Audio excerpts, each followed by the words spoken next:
നമസ്കാരം. ധനുഷ് PhD എല്ലാവർക്കും സ്വാഗതം.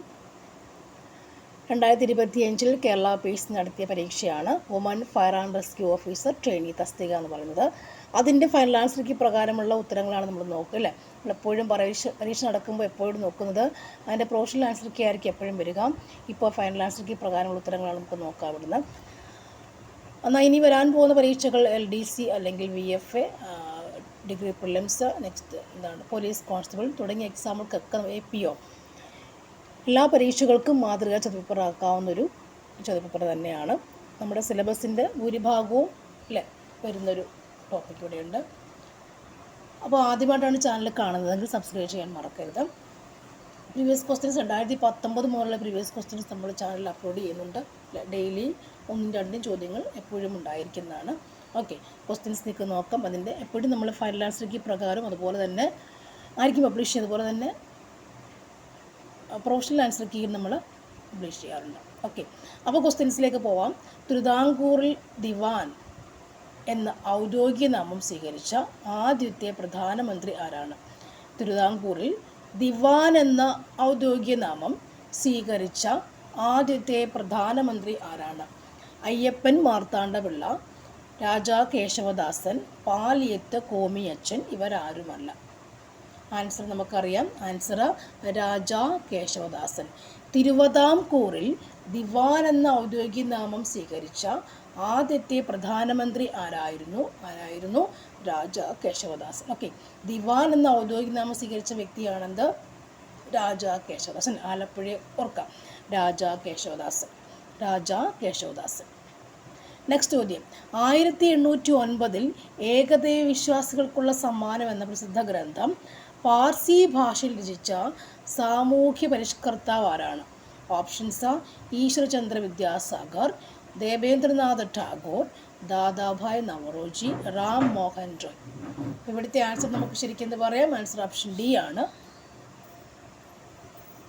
റാം മോഹൻ റോയ്. ഓക്കെ, റാം മോഹൻ റോയ്. 1809 ഏകദൈവ വിശ്വാസികൾക്കുള്ള സമ്മാനം എന്ന പ്രസിദ്ധ ഗ്രന്ഥം പാർസി ഭാഷയിൽ രചിച്ച സാമൂഹ്യ പരിഷ്കർത്താവ് ആരായിരുന്നു? റാം മോഹൻ റോയ്. ഓക്കെ, റാം മോഹൻ റോയ്. അടുത്ത ചോദ്യത്തിലേക്ക് പോവാം. ചൈനീസ് റിപ്പബ്ലിക്കിൻ്റെ ആദ്യ പ്രസിഡന്റ് ആരാണ്? ചൈനീസ് റിപ്പബ്ലിക്കിൻ്റെ ആദ്യത്തെ പ്രസിഡന്റ് ആരാണ്? ആൻസർ ഓപ്ഷൻ D ആണ്, സൺ യാറ്റ്സൺ. ഓക്കെ, ചൈനീസ് റിപ്പബ്ലിക്കിൻ്റെ ആദ്യത്തെ പ്രസിഡന്റ് ആരായിരുന്നു? സൺ യാറ്റ്സൺ ആണ്. ഓക്കെ, നെക്സ്റ്റ് ചോദ്യം. കീഴരിയൂർ ബോംബ് കേസ് ഏത് പ്രസ്ഥാനവുമായി ബന്ധപ്പെട്ടിരിക്കുന്നു? ആൻസർ എന്താണ് നമുക്കറിയാം. Answer option C, quit India പ്രസ്ഥാനം. കീഴരിയൂർ ബോംബ് കേസ് ഏത് പ്രസ്ഥാനവുമായി ബന്ധപ്പെട്ടിരിക്കുന്നു? ക്വിറ്റ് ഇന്ത്യ പ്രസ്ഥാനം. അടുത്ത ചോദ്യമോ. 1851 അവധ് ഒരു ദിവസം നമ്മുടെ വായിൽ പതിക്കാൻ പോകുന്ന ഒരു ചെറി എന്ന് പറഞ്ഞ ഗവർണർ ജനറൽ ആരാണ്? വർഷം 1851 അല്ലേ. അപ്പോൾ ഓർക്കാം, 51 അവധ് ഒരു ദിവസം നമ്മുടെ വായിൽ വീഴാൻ പോകുന്ന ചെറിയാണെന്ന് ഒരു ഗവർണർ ജനറൽ പറഞ്ഞു. അദ്ദേഹത്തിൻ്റെ പേരെന്തായിരുന്നു? ആൻസർ ഓപ്ഷൻ B, ഡൽഹൌസി പ്രഭു അല്ലേ. അവധ് ഡൽഹൌസി പ്രഭു എന്ന് ഓർത്തു വയ്ക്കാം. ഓക്കെ, നെക്സ്റ്റ് ചോദ്യം എന്ന് പറയുമ്പോൾ നാറ്റോ സൈനിക സഖ്യത്തിൽ അംഗമായി അല്ലേ അവസാനമായി അംഗത്വം നേടിയ രാജ്യം? നാറ്റോ സൈനിക സഖ്യത്തിൽ അവസാനമായി അംഗത്വം എടുത്ത രാജ്യം ഏതായിരുന്നു? Answer option D, Sweden. Next ചോദ്യം. മൗസിൻ ഡാമിൽ ഏറ്റവും കൂടുതൽ വാർഷിക മഴ ലഭിക്കാനുള്ള കാരണം തന്നിട്ടുള്ളതിൽ ഏതാണ്? ആൻസർ ഓപ്ഷൻ C ആണ്, ഖാസി കുന്നുകളുടെ സാന്നിധ്യമാണ്. ഒന്നുകൂടി, മൗസിൻ ഡാമിൽ ഏറ്റവും കൂടുതൽ വാർഷിക മഴ ലഭിക്കാനുള്ള കാരണം എന്താണ്? ഖാസി കുന്നുകളുടെ സാന്നിധ്യം ഇല്ലേ. ഖാസി ഖാരോ ജയന്തിയൊക്കെ ഓർമ്മയില്ലേ? ഖാസി കുന്നുകളുടെ സാന്നിധ്യമാണ് മൗസിൻ ഡാമിൽ ഏറ്റവും കൂടുതൽ വാർഷിക മഴ ലഭിക്കാനുള്ള കാരണം അല്ലേ. അപ്പോൾ ഏറ്റവും കൂടുതൽ മഴ ലഭിക്കുന്ന പ്രദേശം ഇത് തന്നെയാണ്, മൗസിൻ ഡാമാണ്. ഓക്കെ അല്ലേ. നെക്സ്റ്റ് ചോദ്യം. ഇന്ത്യയിൽ തുണി വ്യവസായവുമായി ബന്ധപ്പെട്ട് താഴെ തന്നിട്ടുള്ള പ്രസ്താവനകൾ ശരി ഏതൊക്കെയാണ്? ആൻസർ ഏതാണ്? ആൻസർ ഓപ്ഷൻ ഡി ആണ്. 1, 2, 3, 4 പ്രസ്താവനകൾ ശരിയാണ്. ഓക്കെ. ഇന്ത്യയിലെ തുണി വ്യവസായം 4 പ്രസ്താവനകളും ശരിയാണ്. നോക്കാമല്ലോ.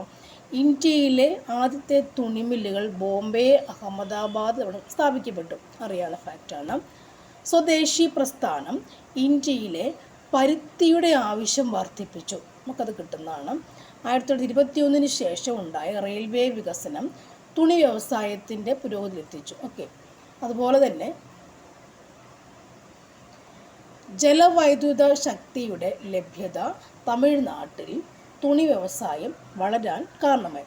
ചോദ്യം ഒന്നുകൂടി, ഇന്ത്യയിലെ തുണി വ്യവസായവുമായി ബന്ധപ്പെട്ട് നൽകിയിട്ടുള്ള പ്രസ്താവനകൾ ശരി ഏതൊക്കെയാണ്? അല്ലേ? ആൻസർ നമുക്ക് ഏതാണ്? ഓപ്ഷൻ ഡി ആണ് ശരി. അതായത് 1, 2, 3, 4 പ്രസ്താവനകൾ ശരിയാണ്. അത് വായിച്ചല്ലോ അല്ലേ? നാലാമത്തത് ജലവൈദ്യുത ശക്തിയുടെ ലഭ്യത തമിഴ്നാട്ടിൽ എന്താണ്? തുണി വ്യവസായം വളരുവാൻ വേണ്ടി കാരണമായി. 4 ഫാക്റ്റുകളും വായിച്ചു വിശ്വസിക്കുന്നു. ഓക്കെ അല്ലേ? നെക്സ്റ്റ് ചോദ്യം. തന്നിരിക്കുന്ന നദികളെ കേരളത്തിൽ കൂടി ഒഴുകുന്ന ദൂരത്തിൻ്റെ അടിസ്ഥാനത്തിൽ വലുതിൽ നിന്നും ചെറുതിലേക്ക് ക്രമപ്പെടുത്തുക. വലുതാദ്യം പിന്നെ ചെറുത് അല്ലേ? ഇവിടുത്തെ ആൻസർ ഓപ്ഷൻ എ ആണല്ലേ. കബനി, ഭവാനി, പാമ്പർ. നമുക്കറിയാം കേരളത്തിൽ എന്താണ് കിഴക്കോട്ട് ഒഴുകുന്നത് അല്ലേ? കിഴക്കോട്ട് പോകുന്ന നദികൾ 3 കബനി, ഭവാനി, പാമ്പർ അല്ലേ? കാവേരിയുടെ പോഷക നദിയാണ് ആര്? കബനി എന്നൊക്കെ നമുക്കറിയാവുന്ന കാര്യമാണ്. നെക്സ്റ്റ് ചോദ്യം.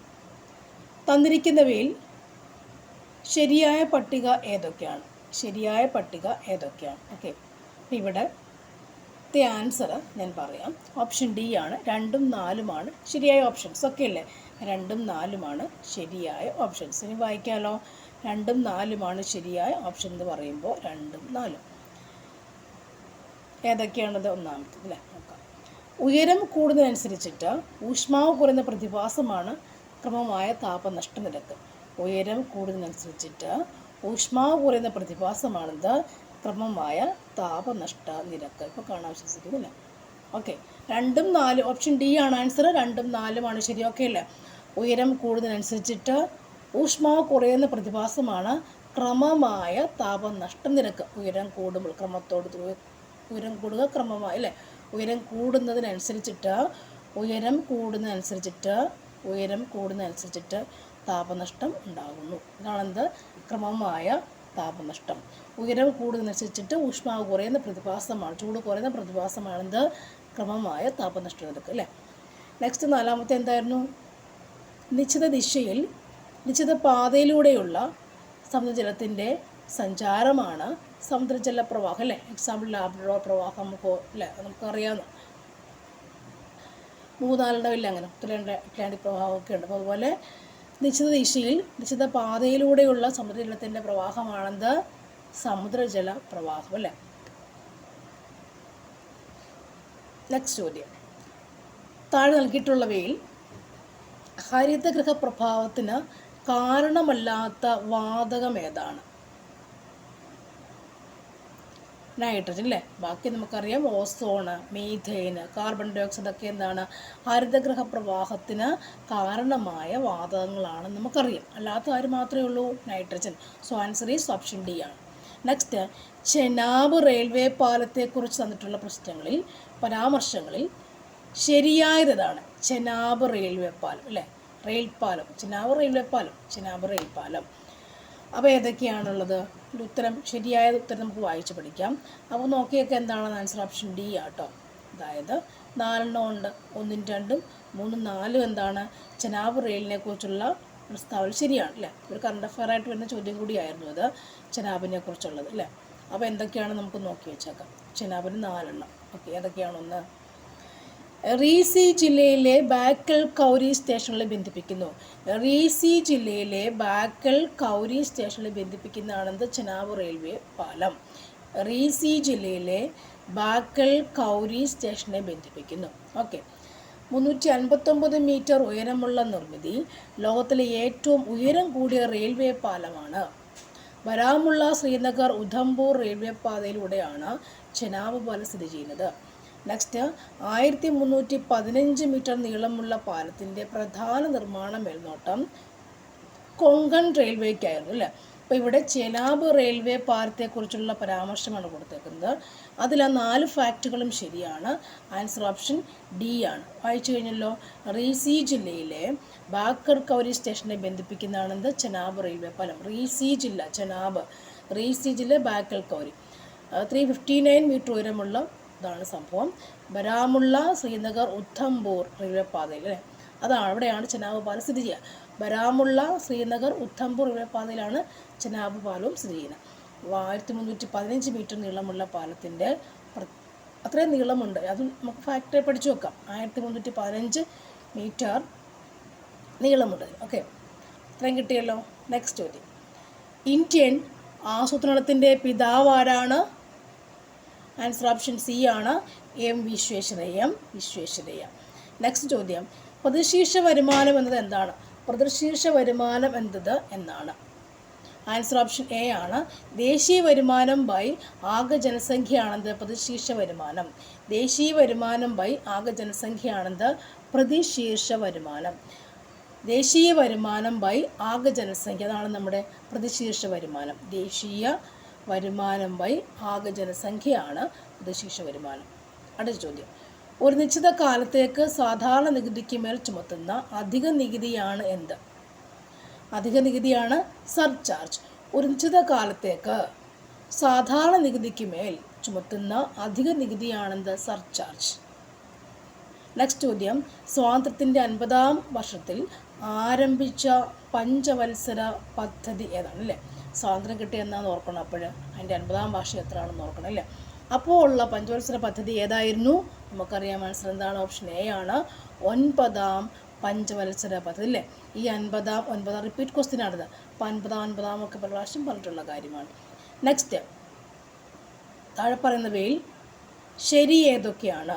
Vaghul committee, Sivaraman committee, Karve committee. ശരി ആരൊക്കെ മാത്രമേ കാണത്തുള്ളൂ? ആരൊക്കെ മാത്രമേ ഉള്ളൂ? ആൻസർ എല്ലാം ശരിയാണ്. ഓക്കെ, ഓപ്ഷൻ ഡി എല്ലാം ശരിയാണ്. അതായത് വാഗുൽ കമ്മിറ്റി ഇന്ത്യൻ മണി മാർക്കറ്റാണ്. Vaghul committee Indian money market. Vaghul committee Indian money market. Sivaraman committee NABARD രൂപീകരണം. നബാർഡ് രൂപീകരണം കാരണമായതാരാണ്? ശിവരാമൻ കമ്മിറ്റിയാണ്. കാർവേ കമ്മിറ്റി ഗ്രാമീണ ചെറുകിട വ്യവസായം അല്ലേ. കാർവേ കമ്മിറ്റി ഗ്രാമീണ ചെറുകിട വ്യവസായം.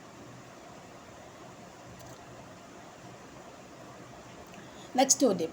യോഗക്ഷേമം വഹാമ്യഹം യുവർ വെൽഫെയർ ഈസ് റെസ്പോൺസിബിലിറ്റി എന്നത് ഏത് ഇൻഷുറൻസ് കമ്പനിയുടെ ആപ്തവാക്യമാണ്? ആൻസർ ഓപ്ഷൻ ബി ആണ്, LIC. യോഗക്ഷേമം വഹാമ്യഹം എന്നുള്ളത് LICയുടെ ആപ്തവാക്യമാണ്. യോഗക്ഷേമം വഹാമ്യഹം എന്നുള്ളത് LICയുടെ ആപ്തവാക്യം. അടുത്തത് കോൺസ്റ്റിറ്റ്യൂഷൻ.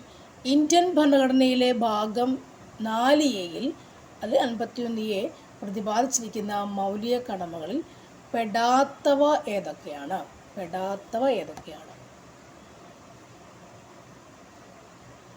തൊഴിൽക്കരവ് അടയ്ക്കുക, അനാഥരായ കുട്ടികളെ സഹായിക്കുക, കുട്ടികളെ കൊണ്ട് അപകടകരമായ മേഖലയിൽ പണിയെടുപ്പിക്കാതിരിക്കുക, വിദേശികളുടെ നല്ല രീതിയിൽ പെരുമാറുക. ഇതിൽ പെടാത്തത് എന്നാണ് ചോദിച്ചേക്കുന്നത് അല്ലേ. പെടാത്തത് ഏതൊക്കെയാണ്?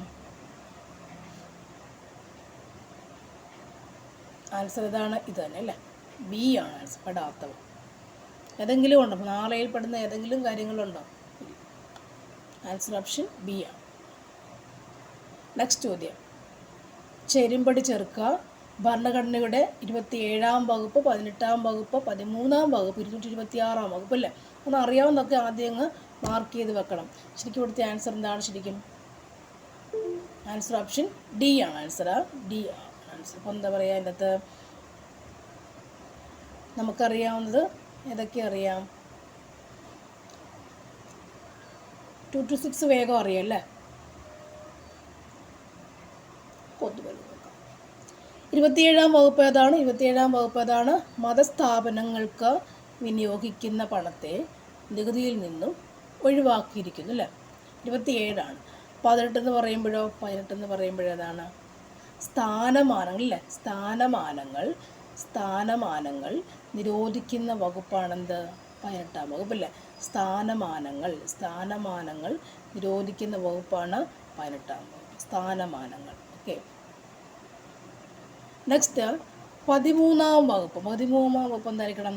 കോടതിയുടെ പുനരവലോകനാധികാരം, അല്ലേ? അമേരിക്കയിൽ നിന്ന് കടമെടുത്തത്. 13-ാം വകുപ്പ് എന്താണ്? കോടതിയുടെ പുനരവലോകനാധികാരം. നമ്മൾ അമേരിക്കൻ ഫണ്ടിൽ നിന്നും കടമെടുത്ത സംഭവമാണെന്ത്? പുനരവലോകനാധികാരം എന്നുള്ളത്. ഭരണഘടനയുടെ 13-ാമത്തെ വകുപ്പ് എന്താ പറയുക? കോടതിയുടെ പുനരവലോകന അധികാരം. 18 ഇപ്പോൾ എപ്പോഴും ചോദിക്കുന്നൊരു ഫാക്റ്റാണിത്. സ്ഥാനമാനങ്ങൾ നിരോധിക്കുന്ന വകുപ്പാണെന്ത്? 18-ാം വകുപ്പ് എന്ന് പറയില്ലേ? അപ്പോൾ നമുക്കൊരു PhD എടുത്താൽ അത് നമുക്ക് സ്വീകരിക്കാം. അല്ലാതുള്ള സ്ഥാനമാനങ്ങളെക്കുറിച്ചാണ് പറയുന്നത്. നെക്സ്റ്റ് 226 എന്താണ്? നമുക്കറിയാം, ഹൈക്കോടതി റിട്ട് പുറപ്പെടുവിക്കുന്ന അധികാരമാണെന്ത്? 226. റിട്ട് 226 എന്ന് ഓർക്കുക. റിട്ടിൻ്റെ ആണ് റിട്ട് 220, അല്ലേ? റിട്ട് 226 എന്ന് ഓർക്കണം. അപ്പോൾ 27 എന്ന് പറയുമ്പോൾ എന്താണ്? മതസ്ഥാപനങ്ങൾക്ക് വിനിയോഗിക്കുന്ന പണത്തെ നികുതിയിൽ നിന്നും ഒഴിവാക്കിയിരിക്കുന്നുണ്ട്. അതുപോലെ 18 എന്ന് പറയുമ്പോൾ എന്താണ്? സ്ഥാനമാനം നിരോധിക്കുന്ന വകുപ്പാണെന്ത്? 18 എന്ന് പറയുന്നത് സ്ഥാനമാനം, അല്ലേ? നെക്സ്റ്റ് 13 എന്ന് പറയുമ്പോൾ എന്താണ്? കോടതിയുടെ പുനരവലോകന അധികാരത്തെക്കുറിച്ച് പറയുന്നതാണെന്ത്? 13-ാം വകുപ്പ് എന്ന് പറയുന്ന സംഭവം. 226 എന്താണ്? ഹൈക്കോടതിക്ക് റിട്ട് പുറപ്പെടുവിക്കാനുള്ള അധികാരമുണ്ട് എന്ന് പറയുന്നതാണെന്ത്? 226 എന്ന് പറയുന്നത്. നെക്സ്റ്റ് ചോദ്യം, ഇന്ത്യൻ പൗരത്വവുമായി ബന്ധപ്പെട്ട തെറ്റായ പ്രസ്താവനകൾ ഏതൊക്കെയാണ്? ഏതൊക്കെയാണ് തെറ്റായ പ്രസ്താവനകൾ വരുന്നത്?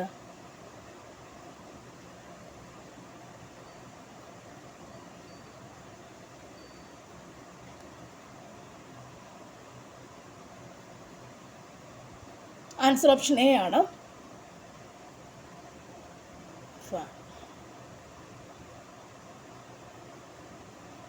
ചെറിയൊരു പ്രശ്നമുണ്ടല്ലോ.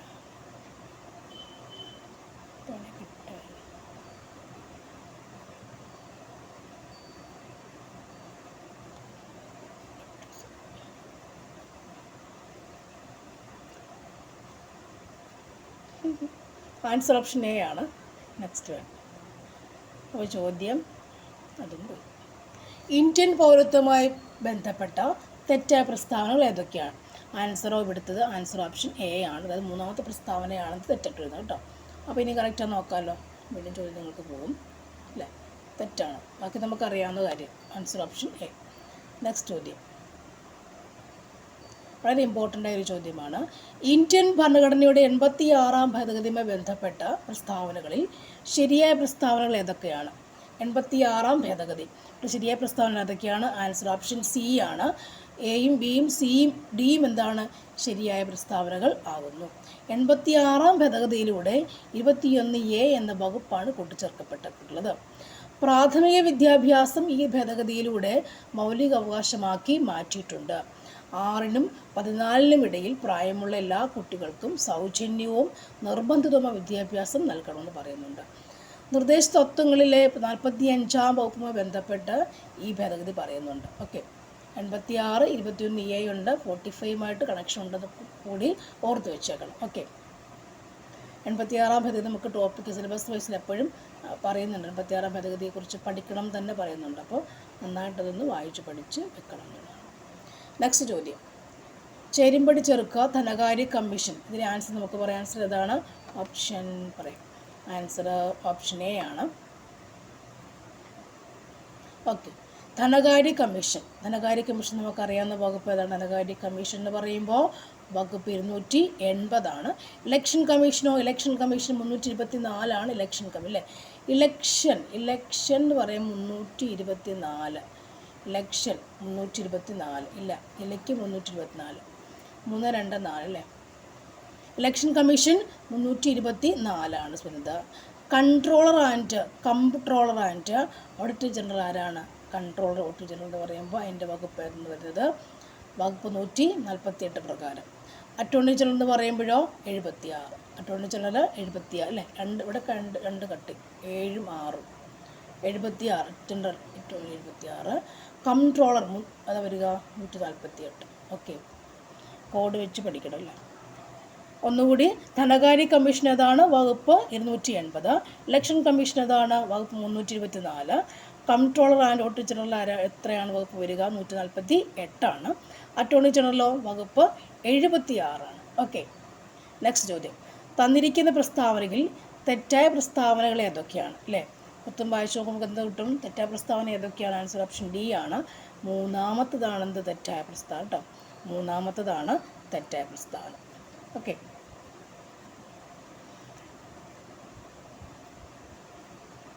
നെക്സ്റ്റ്, പാർലമെൻ്ററി സമ്പ്രദായത്തിൻ്റെ സവിശേഷതകളിൽ പെടാത്തവ ഏതൊക്കെയാണ്? പാർലമെൻ്ററി സമ്പ്രദായത്തിൻ്റെ സവിശേഷതകളിൽ പെടാത്തവ ഏതൊക്കെയാണ്? ഇവിടുത്തെ ആൻസർ ഓപ്ഷൻ ബി ആണ്. മൂന്നാമത്തതാണ് പെടാത്തത്. അതായത് ഇതാണ് ആൻസർ അല്ലേ. ബാക്കി ഞാനൊന്ന് വായിക്കാം. കൂട്ടുത്തരവാദിത്വം പാർലമെൻ്ററി സവിശേഷത വരുന്നതാണ്. പാർലമെൻ്ററി സമ്പ്രദായത്തിൽ വരുന്ന കാര്യമാണെന്ത്? കൂട്ടുത്തരവാദിത്വം. അത് കളക്റ്റീവ് റെസ്പോൺസിബിലിറ്റി വരുന്നതാണ് ഇവിടെ പാർലമെൻ്ററി വരുന്നത്. നെക്സ്റ്റ്, പ്രധാനമന്ത്രിയും മറ്റു മന്ത്രിമാരും നിയമനിർമ്മാണ സഭാംഗങ്ങളാണ്. ഓക്കെ. അതുപോലെ പാർലമെൻ്ററി സമ്പ്രദായത്തിൽ യഥാർത്ഥ ഭരണാധികാരിയും നാമമാത്രമായ ഭരണാധികാരിയും ഉണ്ടായിരിക്കും. അപ്പോൾ നമുക്കിവിടെ ഇത് മാത്രമേ ഉള്ളൂ, ബാക്കി ഇത് മാത്രം വേണം. ഉത്തരം കിട്ടിയല്ലോ, ഓപ്ഷൻ ബി ആണ് ഉത്തരം. ബാക്കി നമുക്ക് എന്തറിയാം? ഈ പാർലമെൻ്ററി സമ്പ്രദായം എന്ന് പറയുമ്പോൾ അതിൻ്റെ പ്രത്യേകത എന്തൊക്കെയാണെന്ന് പഠിച്ചു വെച്ചേക്കാം അല്ലേ. കൂട്ടുത്തരവാദിത്വമാണ് ശരിക്കും എന്താ പാർലമെൻ്ററി സമ്പ്രദായം കൊണ്ട് ഉദ്ദേശിക്കുക? കൂട്ടുത്തരവാദിത്വം, കളക്റ്റീവ് റെസ്പോൺസിബിലിറ്റി. പിന്നീട് പ്രധാനമന്ത്രിയും മറ്റ് മന്ത്രിമാരും ഈ പാർലമെൻ്ററി സമ്പ്രദായത്തിൽ സഭാംഗങ്ങളാണ്. ഓക്കെ. അതുപോലെ പാർലമെൻ്ററി സമ്പ്രദായത്തിൽ യഥാർത്ഥ ഭരണാധികാരിയുമുണ്ട്, ഒരു നാമമാത്രമായ ഭരണാധികാരിയും അവിടെ ഉണ്ടായിരിക്കും. റിയൽ എക്സിക്യൂട്ടീവും നോമിനൽ എക്സിക്യൂട്ടീവും ഉണ്ടായിരിക്കും അല്ലേ. നെക്സ്റ്റ് ചോദ്യം, ഓപ്പറേഷൻ അമൃത് എന്ത് ബന്ധപ്പെട്ടിരിക്കും? ഓപ്പറേഷൻ അമൃത് എന്ന് പറയുമ്പോൾ ആൻറ്റിബയോട്ടിക്കുകളുടെ അമിത ഉപയോഗം തടയൽ, കുറിപ്പടിയില്ലാതെ മരുന്ന് വിറ്റാൽ നിയമം എടുക്കുക. ഇതൊക്കെയാണ് എന്ത് ഓപ്പറേഷൻ അമൃത് എന്ന് പറഞ്ഞാൽ അല്ലേ. അമൃത് കലശം മരുന്ന് ഓർത്താൽ മതി. ആൻറ്റിബയോട്ടിക്കുകളുടെ അമിത ഉപയോഗം തടയുക, കുറിപ്പടി ഇല്ലാതെ വന്നാൽ അല്ലേ മരുന്ന് എഴുതി കൊടുക്കില്ല, അങ്ങനെ മരുന്ന് വിറ്റാലോ നടപടി എടുക്കപ്പെടും. അതാണ് ഓപ്പറേഷൻ അമൃത് എന്ന് പറഞ്ഞത് അല്ലേ. നെക്സ്റ്റ് ചോദ്യം, കേരളത്തിൽ നീതിന്യായ വ്യവസ്ഥയും ബന്ധപ്പെട്ട ശരിയായ പ്രസ്താവനകൾ ഏതൊക്കെയാണ്? നീതിന്യായ വ്യവസ്ഥ ശരിയായ പ്രസ്താവന ഏതൊക്കെയാണ്? ആൻസർ ഓപ്ഷൻ എ ആണ്. 1, 2, 3, 4 എന്താണ് ശരിയായ പ്രസ്താവന അല്ലേ. നീതിന്യായ വ്യവസ്ഥയെ ബന്ധപ്പെട്ട് ഒന്ന് വായിച്ചു തരാം വെറുതെയെങ്കിലും. മയക്കുമരുന്ന് കടത്തുമായി ബന്ധപ്പെട്ട കേസുകൾ കൈകാര്യം ചെയ്യുന്ന പ്രത്യേക കോടതികൾ തൊടുപുഴ, വടകര എന്നിവിടങ്ങളിലാണ്. അവശ്യവസ്തുക്കളുമായി ബന്ധപ്പെട്ട കേസുകൾ കൈകാര്യം ചെയ്യുന്ന പ്രത്യേക കോടതി തൃശ്ശൂരാണ്. നെയ്യാറ്റിൻകര, കൊട്ടാരക്കര എന്നിവിടങ്ങളിലാണ് അബ്കാരി കേസുകൾ മാത്രമുള്ള പ്രത്യേക കോടതികൾ പ്രവർത്തിക്കുന്നത്. ലോക അദാലത്തിൽ തീർപ്പാക്കിയ കേസുകൾക്ക് തുടർന്ന് അപ്പീൽ പറ്റില്ല. ഓക്കെ. നെക്സ്റ്റ് ചോദ്യം, കേരള പബ്ലിക് സർവീസ് കമ്മീഷൻ്റെ ചെയർമാൻ ആയിട്ടില്ലാത്ത വ്യക്തിയുടെ ആരാണ്? ആൻസർ ഗോസ് ടു ആൻസർ ആരാണ്? ഓപ്ഷൻ സി ആണ്, doctor Cyriac Thomas. Next, first past the post voting സമ്പ്രദായത്തിലൂടെ തിരഞ്ഞെടുപ്പ് നടത്തുന്നത് താഴെ പറയുന്നവയിൽ ആരെ തിരഞ്ഞെടുക്കുവാൻ വേണ്ടിയുള്ളതാണ്? ആൻസർ സംസ്ഥാന ലെജിസ്ലേറ്റീവ് അസംബ്ലി അംഗങ്ങളെ, MLA, സംസ്ഥാന ലെജിസ്ലേറ്റീവ് അസംബ്ലി അംഗങ്ങളെ തിരഞ്ഞെടുക്കാൻ വേണ്ടി മാത്രമാണ് first past the post voting എന്ന് പറയുന്നത്. നെക്സ്റ്റ് ചോദ്യം, കേരള തിരഞ്ഞെടുപ്പ് കമ്മീഷനുമായി ബന്ധപ്പെട്ട് തെറ്റായ പ്രസ്താവനകൾ ഏതൊക്കെയാണ്? ആൻസർ ഓപ്ഷൻ ബി ആണ്, ഒന്നാമത്തതാണ് തെറ്റായ പ്രസ്താവന. നെക്സ്റ്റ്, പൊതുവിദ്യാഭ്യാസ സംരക്ഷണ യജ്ഞത്തിൻ്റെ ലക്ഷ്യത്തിൽ പെടാത്തത് ഏതൊക്കെയാണ്? എൻ്റെ ഉത്തരം ഓപ്ഷൻ ഡി ആണ്, നാലാമത്തതാണ് പെടാത്തത്. നെക്സ്റ്റ് ചോദ്യം, മസ്തിഷ്കത്തിലെ പ്രത്യേക ഗാംഗ്ലിയോണുകളുടെ നാശത്തിന് കാരണമാകുന്ന രോഗം ഏതാണ്? ആൻസർ ഓപ്ഷൻ സി, പാർക്കിൻസൺസ് ആണ്. Option C, Parkinson's. ക്യാൻസർ മൂലമോ അതിൻ്റെ ചികിത്സ മൂലമോ ഉണ്ടാകുന്ന വളർച്ച ചികിത്സിക്കാൻ ഉപയോഗിക്കുന്ന പ്രോട്ടീൻ ഏതാണ്? ആൻസർ ഓപ്ഷൻ എ ആണ്, എറിത്രോപോയറ്റിൻ. ഓക്കെ. ഇൻസുലിൻ നിയന്ത്രിത പ്രോട്ടീൻ ഏതാണ്? ഇവിടെ ആൻസർ ഓപ്ഷൻ ഡി, GLUT4 ആണ്. GLUT4. ടൈഫോയിഡ് നിയന്ത്രണത്തിനായി നിർണയത്തിനു വേണ്ടി ഉപയോഗിക്കുന്ന വൈറൽ ടെസ്റ്റിൻ്റെ പ്രധാന തത്വം എന്താണ്? Answer option B, agglutination. Next, operation Amrit പദ്ധതി ഏതുമായി ബന്ധപ്പെട്ടിരിക്കുന്നു? ആൻറ്റിബയോട്ടിക്കുകളുടെ അമിത ഉപയോഗം തടയും അല്ലേ. നെക്സ്റ്റ്, 2012 കേരള സർക്കാർ തിരഞ്ഞെടുത്ത കേരളത്തിലെ ആദ്യത്തെ ജൈവ വൈവിധ്യ പൈതൃക കേന്ദ്രം ഏതാണ്? ആൻസർ ഏതാണ്? ഓപ്ഷൻ എ, കൊല്ലം ആശ്രാമത്തെ കണ്ടൽ വനങ്ങൾ. ഓക്കെ. നെക്സ്റ്റ് നമുക്ക് മലയാളം ചോദ്യം നോക്കാം. ശരിയായ പദം ഏതാണ്? ശരിയായ പദം എന്ന് ചോദിക്കുമ്പോൾ ശരിയായ പദം എവിടെയാണ്? ആൻസർ ഓപ്ഷൻ ബി ആണ്, ആച്ഛാദനം. നെക്സ്റ്റ്, താഴെ കൊടുത്തിരിക്കുന്നവയിൽ കുതിര എന്നർത്ഥം വരാത്ത പദം ഏതാണ്? കുതിര എന്നർത്ഥം വരാത്ത പദം ഏതാണ്? അർവാവ്, കിങ്കിരം, അശ്മകം, സപ്തി. ഇതിൽ കുതിര എന്നർത്ഥം വരാത്ത പദം ഏതാണ്? ആൻസർ ഓപ്ഷൻ സി ആണ്. നെക്സ്റ്റ് ചോദ്യം, താമസം എന്നതിൻ്റെ നാനാർത്ഥങ്ങളാണ്. നെക്സ്റ്റ് ചുവപ്പ് അല്ലേ? ചുവപ്പ് എന്നതിൽ സമാന പദം ഏതാണ്? ഒരു ഉത്തരത്തിനുണ്ടോ? ഇല്ല. ശ്വേതമൊക്കെ വൈറ്റാണ്. ഇല്ല, അതില്ല, ഉത്തരമേ ഇല്ലത്തില്ല. ഓക്കെ. നെക്സ്റ്റ്, താമസം എന്നതിൻ്റെ നാനാർത്ഥങ്ങൾ ഏതൊക്കെയാണ്? ആൻസർ ഏതാണ്? ഓപ്ഷൻ എ ആണ്, പാമ്പ്. താമസം കേട്ടോ, താമസം. പാമ്പ്, മൂങ്ങ, ഇരുട്ട്, തമോഗുണം, താമസം. എതിർലിംഗം എഴുതുക. വിധവ എന്ന് പറഞ്ഞാൽ വിധവയുടെ എതിർലിംഗം. ആൻസർ വിധുരൻ അല്ലേ? വിധവ പെണ്ണുങ്ങൾ, വിധുരൻ. നെക്സ്റ്റ് ചോദ്യം, അഞ്ചന്മാർക്ക് അനുഷ്ഠാന കർമ്മങ്ങളുണ്ടോ? സമാനാർത്ഥം വരുന്ന പഴഞ്ചൊല്ല്. അഞ്ചന്മാർക്ക് അനുഷ്ഠാന കർമ്മങ്ങളുണ്ടോ? സമാനാർത്ഥം വരുന്ന പഴഞ്ചൊല്ല് ഏതാണ്? ആൻസർ ഓപ്ഷൻ ഡി ആണ്, കാട്ടുകോഴിക്കുണ്ടോ മകരസംക്രാന്തി. ഓക്കെ, കാട്ടുകോഴിക്കുണ്ടോ മകരസംക്രാന്തി. അത് പഠിച്ചു. നെക്സ്റ്റ് ചോദ്യം, കാപ്പ് കെട്ടുക എന്ന ശൈലിയുടെ അർത്ഥം എന്തല്ലേ? കാപ്പ് കെട്ടുക. റിപ്പീറ്റ് ക്വസ്റ്റ്യൻ പ്രത്യേകിച്ച് പറയേണ്ട ആവശ്യമില്ല അല്ലേ? കാപ്പ് കെട്ടുക എന്ന് പറഞ്ഞാൽ എന്താ ശരിക്കും ഇവിടെ ഉത്തരം? കാപ്പ് കെട്ടുക, ഒരുങ്ങുക എന്നർത്ഥം. പിരിച്ചെഴുതുക. വെണ്മ എങ്ങനെ പിരിച്ചെഴുതാൻ പറ്റും? വെണ്മ എന്ന് പറയുമ്പോൾ എങ്ങനെ പിരിച്ചെഴുതാൻ പറ്റും അല്ലേ? വെണ്മ. ഉത്തരം കമൻറ്റ് ചെയ്യട്ടോ. അതിനകത്ത് ഇത് ശരിയല്ല, ഇതും ശരിയല്ല, ഇത് ശരിയല്ല. ഓക്കെ, ഉത്തരം കമൻറ്റ് ചെയ്യാം അല്ലേ? വെണ്മ കണ്ടുപിടിക്കാം. നെക്സ്റ്റ് ചോദ്യം, ഒറ്റപ്പദം എഴുതുക. എളുപ്പത്തിൽ ചെയ്യാവുന്നത്. വേഗം ചെയ്യാവുന്ന ശരിക്കും ഏതാണ്? സുക്കരം. ഇതിൽ നോക്കിയാൽ സുക്കരം അല്ലേ? സുഗമം എന്നൊക്കെ എളുപ്പമാക്കുക എന്നർത്ഥം അല്ലേ? എളുപ്പത്തിൽ ചെയ്യാവുന്നത് അവിടെ ചോദ്യം. സുക്കരമാണ് എളുപ്പത്തിൽ ചെയ്യാവുന്നത്. നെക്സ്റ്റ്, അർത്ഥപൂർണവും യുക്തിസഹവുമായ വാക്യം നിർമ്മിക്കുക. കൂട്ടായ ദാരിദ്ര്യത്തിൽ ഭാരത ജനതയ്ക്ക് അധ്വാനം കൊണ്ടേ കഴിയുള്ളൂ കരകയറാൻ മുങ്ങിയിരിക്കുന്ന. ഇതിലേതായിരിക്കും ഉത്തരം വരിക എന്നുള്ളത് അറിയുമോ? ആൻസർ ഓപ്ഷൻ എ ആണ്, 2, 7, 3, 1, 4, 6, 5. ദാരിദ്ര്യത്തെ തുടങ്ങും. മുങ്ങിയിരിക്കുന്ന ഭാരത ജനതയ്ക്ക് കൂട്ടായ അധ്വാനം കൊണ്ടേ കരകയറാൻ കഴിയുള്ളൂ. കിട്ടുമല്ലോ, നമുക്ക് എഴുതാൻ പറ്റും. നെക്സ്റ്റ് ഇംഗ്ലീഷും കൂടി. The assailant dash several places before being apprehended by the police. Fill in the blanks using suitable phrasal verb ചേർക്കാൻ. The assailant dash several places before being apprehended by the police. ഇതിലേത് phrasal verb വരും? Answer option B വരാം, called at several places. I would rather you dash indoors. I would rather you connect ചെയ്യുമ്പോൾ ഏതാണ് വരിക? I would rather വരുമ്പോൾ answer didn't smoke. I would rather didn't smoke indoors. The word deposition in legal context means. Deposition legal context means, അതായത് ഡിപ്പോസിഷൻ എന്ന വാക്കിൻ്റെ closest meaning to be underlined word അല്ലേ? ഡിപ്പോസിഷൻ്റെ ഏറ്റവും അനുയോജ്യ അടുത്ത പദം, സമാന പദം, അടുത്ത പദം എന്നൊക്കെയാണ് മതി.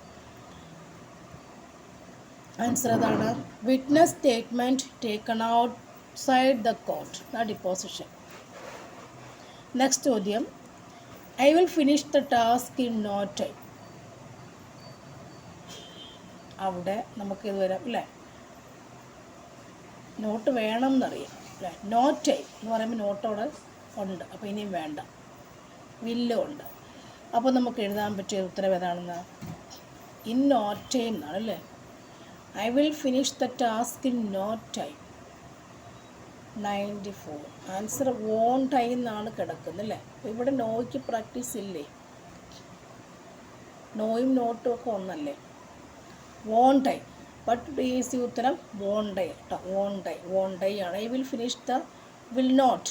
ഐ എന്നുള്ളതാണ്. I will finish the task in no time, അതിൻ്റെ വന്നേക്കുന്ന വോണ്ട് ആയി എന്നുള്ളതാണ്. The defense counsel was prevented dash submitting additional evidence dash the trial. Answer option A ആണ് from during. The defense counsel was prevented from submitting additional evidence during the trial. Okay, ഇത്രയേ ഉള്ളൂ. Thank you for watching. See you.